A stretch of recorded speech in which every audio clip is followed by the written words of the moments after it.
Aprobado na ng Commission on Higher Education o CHED ang aplikasyon ng 5 state universities na makapag-alok ng Doctor of Medicine programs sa kani-kanilang pamantasan simula sa school year 2026-2027. Kabilang sa mga nakapasa sa evaluation ng Office of Programs and Standards Development at Medicine Technical Panel ang Visayas State University, Eastern Samar University, University of Eastern Philippines sa Northern Samar, gayon din ng Benguet State University at Cotabato State University.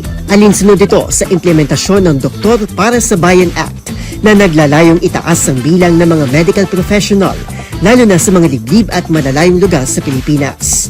Sa pinakuling pag-aaral ng CHED sa bawat 10,000 individual, mayroon lamang tayong nakatoka na 7 physicians, 3 bilang na mas mababa sa rekomendasyon ng World Health Organization. Sa pagbubukas ng panibagong school year, kasama na sa kanilang academic offerings ang hanggang sa ikalawang year level ng kani-kanilang medicine programs. Naniniwala ang CHED na makatutulong din ito upang maiwasan ang displacement o pagluwas ng mga estudyante sa Maynila para na makapag-aral ng medisina, na kahit ang mga nakatira sa malalayong rehiyon ay may patas na oportunidad na makapag-aral bilang mga soon-to-be doctors. Para sa DZRH TV, ito si Arnold Herrera. Una sa Pilipinas, una sa Pilipino.